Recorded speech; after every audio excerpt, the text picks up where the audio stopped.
Est-ce que vous pouvez d'abord nous rappeler votre nom et votre fonction, s'il vous plaît? Odile Lecoq, directrice régionale d'Addiction France en région Océan Indien. Donc vous avez évoqué avec le ministre ce projet que vous allez mener à partir de la semaine prochaine, si j'ai bien entendu, donc une expérimentation par rapport à la loi E20 pour forcer les collectivités à appliquer cette loi. Est-ce que vous pouvez nous en dire plus, nous expliquer ce projet?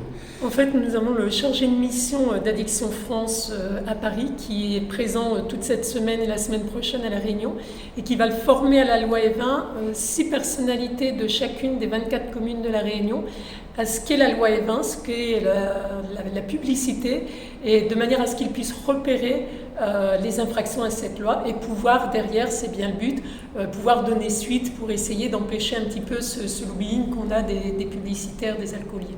C'est pas appliqué actuellement pleinement cette loi E20? Pas du tout. La Réunion, alors on a beaucoup de problèmes partout, on le voit beaucoup actuellement au niveau de la Coupe du Monde. D'ailleurs, je ne citerai pas la marque, mais on a actuellement notamment un bus avec un alcoolier qui fait de la publicité sur ces bus, voilà, sur des supports qui ne sont pas légaux. La Réunion est un des départements les plus marqués, encore plus que la métropole, au niveau du non-respect de cette loi. Ça, c'est répréhensible, ça. Alors, ce bus, par exemple, qui circule là, comme ça, c'est quelque chose qui pourrait être répréhensible dans le cadre de cette loi? Tout à fait. Addiction France, c'est la seule association qui se porte partie civile. Nous faisons des mises en demeure, des rappels à la loi et nous allons jusqu'au tribunal s'il le faut pour essayer de contrer un petit peu ces abus des alcooliers. Et vous gagnez à chaque fois que vous partez au tribunal? Comment ça se passe? Généralement, oui, tout à fait. Alors après, on n'a pas les mêmes moyens que les alcooliers, c'est toujours un petit peu le problème, mais c'est au moins symbolique, c'est-à-dire de leur montrer qu'on est là et qu'on ne laisse pas faire n'importe quoi. Ces lois ont été faites pour protéger nos populations, notamment les populations les plus vulnérables et les plus jeunes, et donc c'est au moins une manière de montrer qu'on ne doit pas faire n'importe quoi. Est-ce qu'il y a eu des actions de justice dernièrement à La Réunion?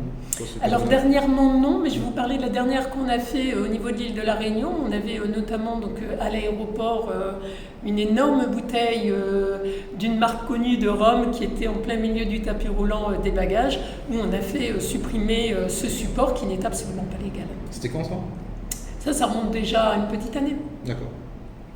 Ok, ça c'est bon pour la première partie.